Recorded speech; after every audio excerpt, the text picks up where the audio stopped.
Bueno, espero que esta sea la última parte. En realidad corté el video sin querer. Así que bueno. Geometría plana.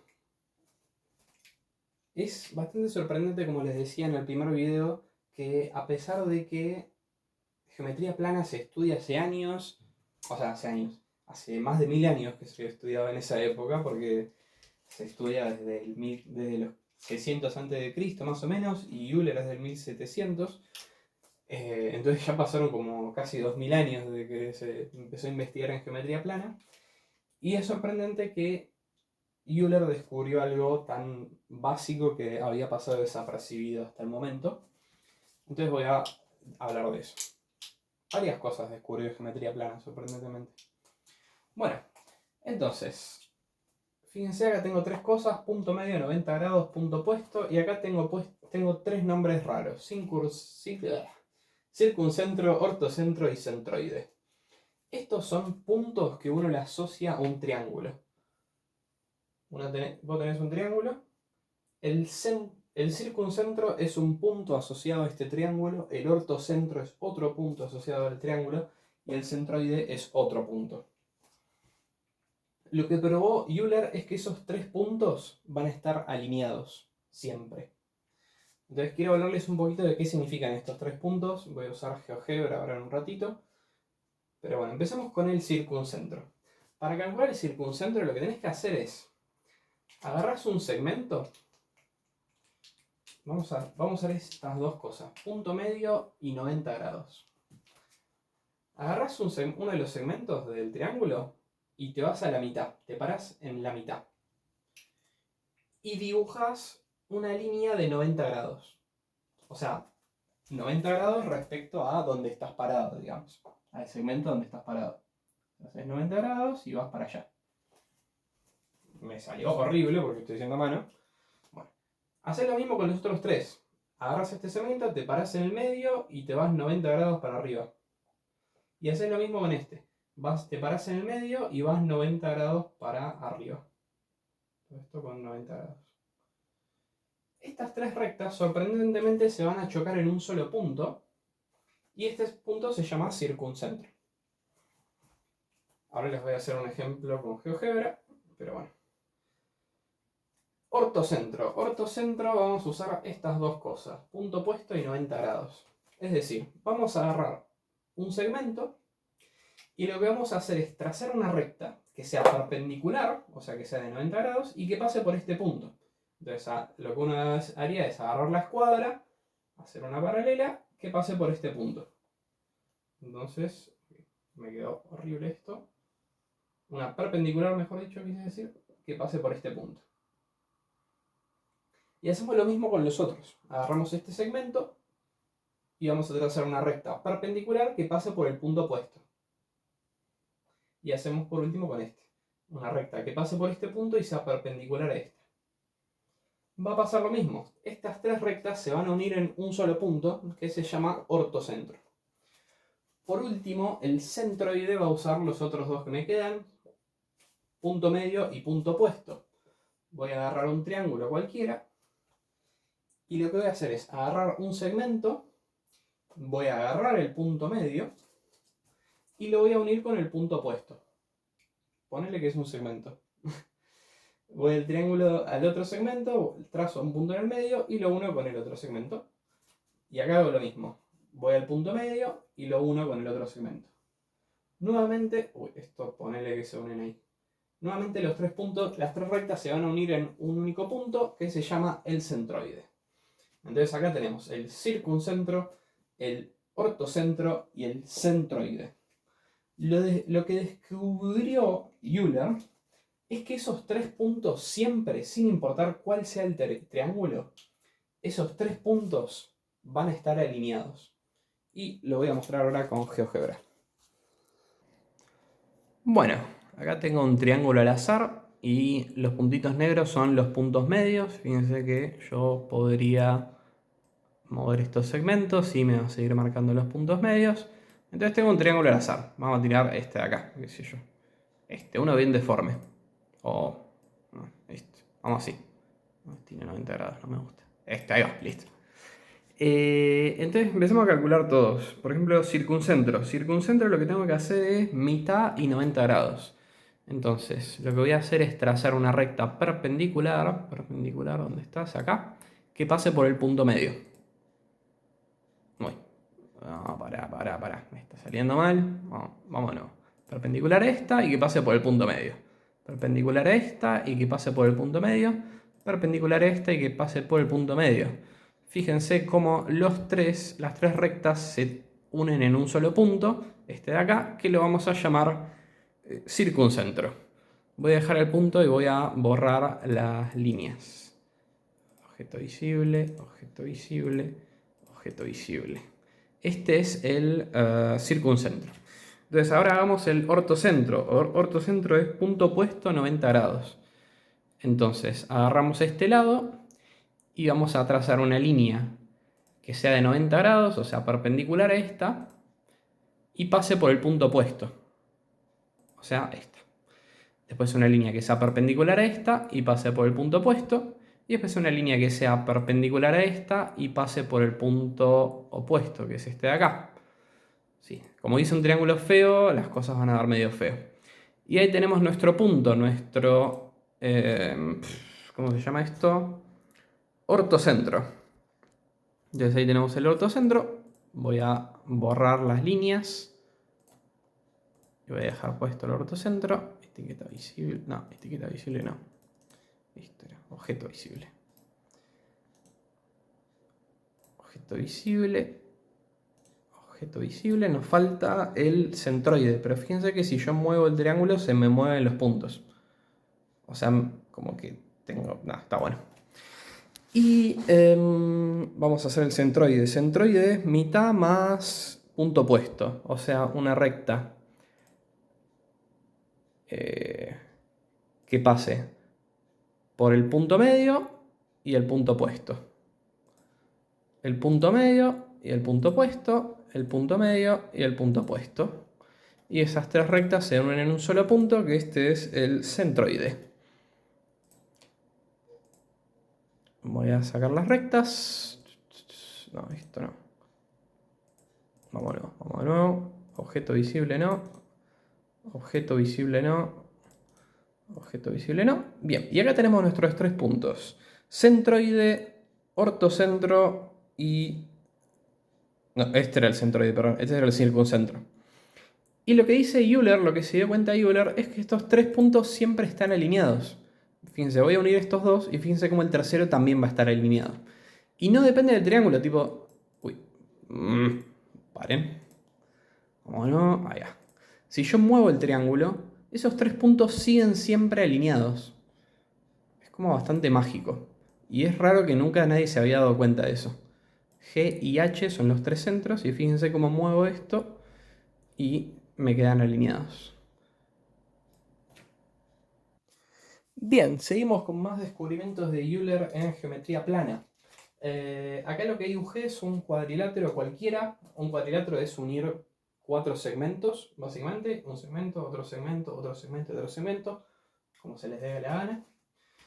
Le puse nombre. Esta es la longitud. A sería la longitud de este lado, B la longitud de este lado, C y D. Vamos a dibujar las diagonales, o sea, vamos a unir puntos opuestos del cuadrilátero. Esto va a medir E y esta otra diagonal va a medir F. Y vamos a hacer una tercera medida que va a ser, agarramos E y tomamos el punto medio del segmento, o sea, tomamos justo la mitad. Hacemos un puntito y hacemos lo mismo con F. Vamos con F y justo a la mitad, que va a estar más o menos acá, hacemos un puntito. Y a la distancia entre estos dos puntitos la vamos a llamar G. Entonces, hacemos un cuadrilátero de lados A, B, C y D, dibujamos las diagonales, les hacemos punto medio a las diagonales y las unimos con un segmento. Entonces tenemos todos esos números dando vueltas.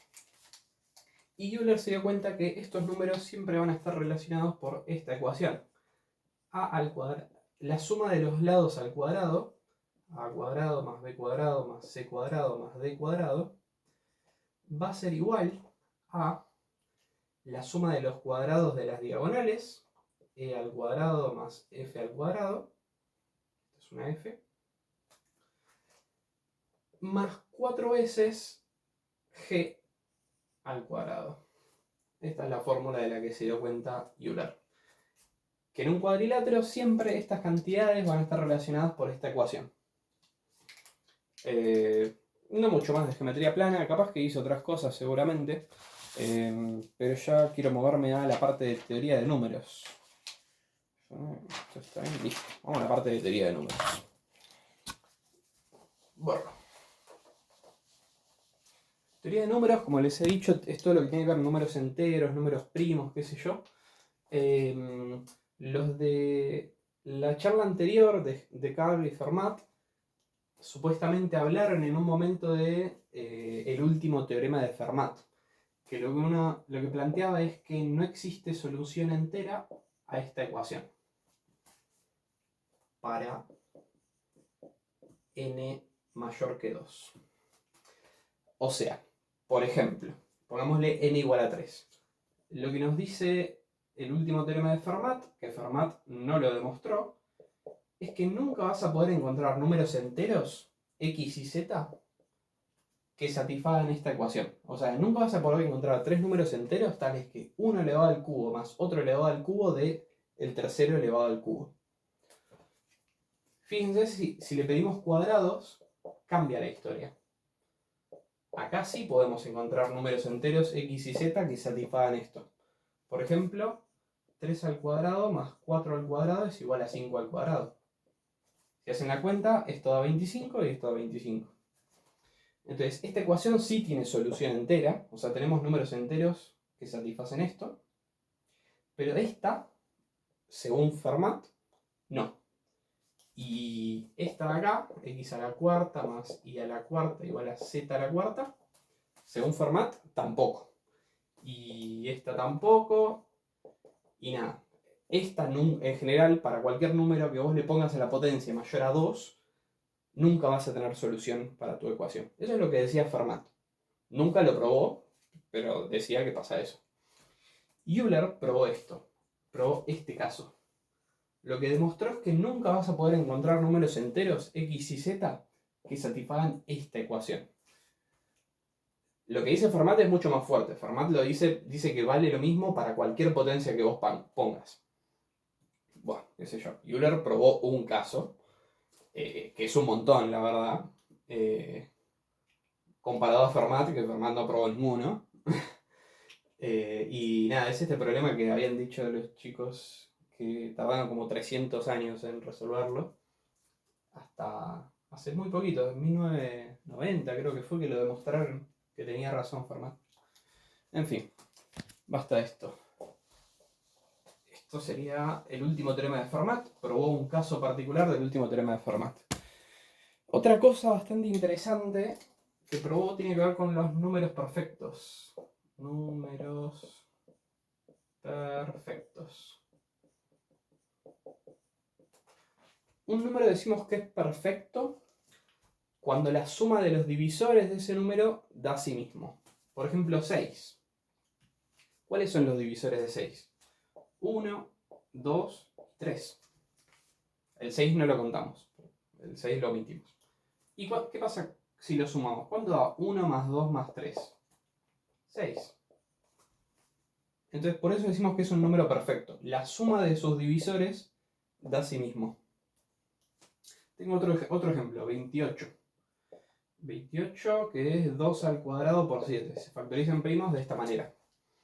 Entonces, ¿cuáles son sus divisores? Sus divisores van a ser 2, 7, o sea, con un solo primo. Si elijo dos primos, puedo elegir 2, 2 o 2, 7, o sea, 2 por 2 que da 4, o 2 por 7 que da 14. Y después 28 que no lo elegimos. Y el 1 me faltó. Entonces, listo. Estos son todos los divisores de 28. ¿Y cuánto da? 1 más 2 más 7 más 4 más 14. 28. Entonces 28 es un número perfecto, porque tiene esta propiedad medio mágica de que la suma de sus divisores... A ver si está grabando. Está grabando bien. Que la suma de sus divisores da a sí mismo. No todo número tiene esa propiedad, y los que lo tienen las llamamos números perfectos. Esto vamos a subrayarlo. Euclides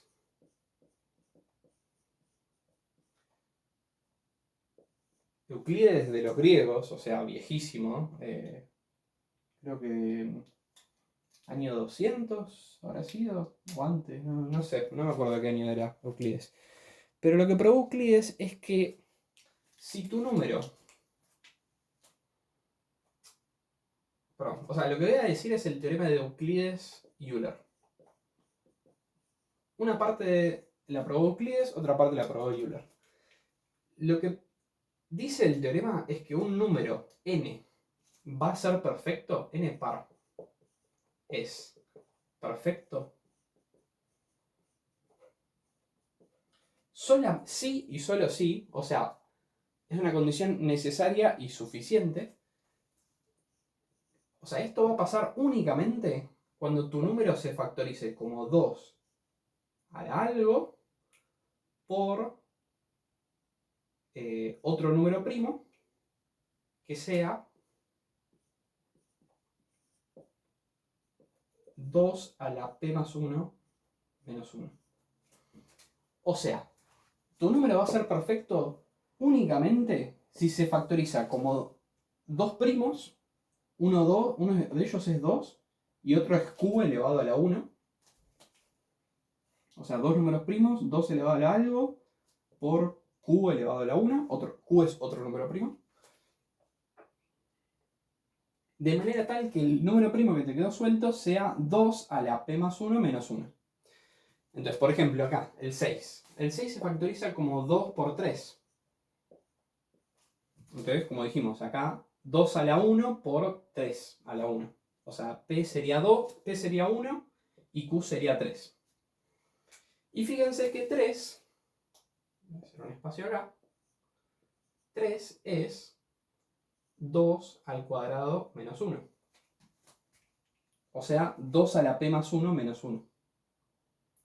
Entonces, el 6 se factoriza como 2 a la alguien por 2 a la ese alguien más 1 menos 1. Primo. Veamos qué pasa con el 28. El 28 se factoriza, acá lo puse, como 2 al cuadrado por 7. Y fíjense que 7 es 2 al cubo menos 1. O sea, esta potencia más 1, que pongo acá, 2 al cubo menos 1, me da 7. Entonces 28 es perfecto, porque es de esta forma. Se le llama teorema de Euclides y Euler porque Euclides probó, a ver qué parte por Euclides, esto. Probó que si tu número se escribe de esta manera, entonces tu número es perfecto. Euler probó la vuelta, probó que todo número perfecto es de esta pinta. Lo dije muy rápido, capaz debería dar más ejemplos, pero nada, voy a pasar para adelante. También podría hablar de números amigos, pero no importa. Voy a omitir también, esto no, es un tema divertido, pero no voy a hablarlo, el de fracción continua. Lo pueden googlear, es un tema muy, muy divertido, es cómo tratar de darle sentido a esta expresión.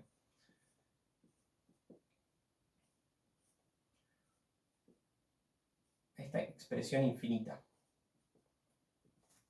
Tratar de darle sentido a esto. Por ejemplo, esto en algún sentido es, creo que era así, raíz cuadrada de 5 más 1 sobre 2. Me parece que daba esto. Bueno, o sea, es divertido tratar de darle sentido a esto. Hay un par de videos que lo prueban. Voy a escribir el nombre, así lo pueden googlear. Pero no voy a hablar de esto.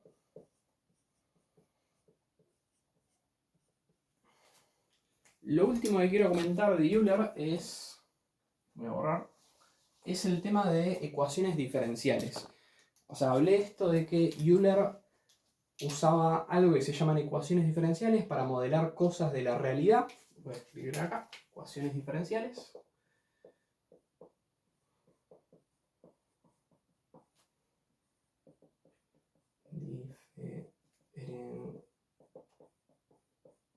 Diferenciales. Entonces, lo que hacía Euler era usar estas ecuaciones diferenciales para modelar distintas cosas de la realidad. Por ejemplo, uno de los problemas que modeló es, vos tenés una columna, ¿cuánto peso? O sea, una de las preguntas de ingeniería que uno se hace, es si tenés una columna es, ¿cuánto peso soporta esta columna? ¿Cuánto peso soporta antes de que se quiebre? Y la idea es poder calcularlo, porque si para poder... digo, las columnas a veces cuestan mucha plata y si tenés que hacer un experimento para ver si tu columna resiste o no, y terminás... No sé, o sea, es importante este cálculo, ¿no? Por ejemplo, la Facultad de Ingeniería de la UBA, que tuvo un problema de cálculos de la cantidad de peso que soporta y también creo que la distribución de columnas, hizo que no soporten bien el peso. Entonces, esto de cuánto peso soporta una columna es una pregunta importante de poder responder sin tener que tener la experiencia de que se te derrumba el edificio. No querés tener esa experiencia, querés predecir las cosas de antemano. Otro de los problemas que planteó estudió y que modeló con ecuaciones diferenciales es ponerle que tenemos una varilla atada al piso y acá esta parte expuesta al aire libre. O sea, esto es piso, esto es aire libre. Y acá tenemos una varilla. Y le ponemos una caja pesada acá. La varilla se va a empezar a deformar, ¿no? Se va a empezar como a curvar. No tanto, acá lo estoy exagerando, pero se va a curvar. Bueno, dio ecuaciones que modelan cómo se deforma la varilla cuando le pones un peso encima. Otra de las ecuaciones que dio o sea, con la que modeló cosas de la realidad es el crecimiento de poblaciones. O sea, con ciertas ecuaciones y sorprendentemente en las ecuaciones que plantea vuelve a aparecer el número E de Euler. Con ciertas ecuaciones logró modelar cómo suelen crecer las poblaciones aproximadamente. Suele ser una cosa así. O sea, si estamos en los ejes cartesianos, esta es la cantidad de... Si graficamos en el eje X el tiempo, y acá la cantidad de población, las curvas se suele ver así. Como que empieza creciendo poco, después crece mucho y después se estanca. Y hay una ecuación muy concreta que te dice más o menos cómo está creciendo tu población. Y también otras cosas más de física. Modeló con ecuaciones diferenciales el funcionamiento de una turbina, lo cual obviamente es importante. Es importante que la turbina funcione y saber qué defectos va a tener y cuándo se va a explotar algo y qué sé yo. Y también lo que hizo es ecuaciones que gobiernan el flujo de líquidos. O sea, cómo se mueven los líquidos. Bueno, son muchas partículas en movimiento. El movimiento de las partículas está gobernado por ciertas ecuaciones que describe Euler. En realidad Euler lo hace para el caso en que tu líquido es no viscoso. ¿Qué significa un líquido no viscoso? Por ejemplo, el agua tiene poca viscosidad. Algo que tiene mucha viscosidad es el detergente. El detergente le tiras una cosa encima y como que tarda en caer. Eso es porque es algo muy viscoso. Bueno, las ecuaciones de Euler funcionan cuando tu líquido tiene muy poca viscosidad. O sea, cuando es casi como el agua, por ejemplo. Entonces eso, planteó con eso de las ecuaciones diferenciales un montón de problemas de la realidad, los logró modelar. Y si bien no saben lo que es una ecuación diferencial, yo creo que les puedo explicar lo que es una ecuación no diferencial, pero funcional. Que es parecido. Entonces quiero explicarles este concepto, ecuación funcional, que es parecido al concepto de ecuación diferencial. Es un subtipo de problema. O sea, lo que tienen las ecuaciones funcionales es que tu incógnita no es un número, no es la x, sino que es una función. O sea, la incógnita debería escribirlo en negro, no va a ser un número,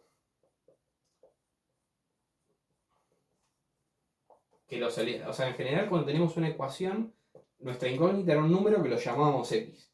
Acá no va a ser eso. Acá nuestra incógnita va a ser una función que la llamamos f. Entonces, ahora, una ecuación funcional es una ecuación en donde tu incógnita es una función. Vos estás tratando de encontrar una función que satisfaga cierta cosa. Por ejemplo, funciones que satisfagan esta propiedad. Que f de x más y sea f de x por f de y. Esta es una ecuación funcional. Estamos tratando de describir todas las funciones que tienen esta propiedad que transforma sumas en productos. Nosotros conocemos unas funciones que satisfacen esto. Por ejemplo, las exponenciales. Las exponenciales transformaban sumas en productos, ¿no? O sea, a la x más y es igual a la x por a la y. Bien, y si a una exponencial la multiplico por una constante, digámosle k, también es solución, también satisface esta propiedad. La cuestión es que estas son todas. Las únicas funciones que satisfacen esta propiedad, uno puede probar que son estas. Solo son las exponenciales multiplicadas por un numerito. Y nada, es súper interesante. O sea, esto de poder resolver ecuaciones funcionales. Yo pido que mi función satisfaga determinadas propiedades y bueno, trato de encontrar todas las funciones que satisfacen esas propiedades. En este caso, son estas de acá. Ecuaciones diferenciales, las cosas que uno le pide a la función tienen que ver con derivadas. Por ejemplo, la clásica es que la derivada de una función sea a sí misma. Que no saben qué significa una derivada, entonces no les significa nada, pero esto sería una ecuación diferencial. Fíjense que la incógnita es la función. Una función que cuando la derivo me da a sí misma y una solución es e a la x. Esta es como la solución, prácticamente. Bueno, con eso cierro todo esto. Fin de la charla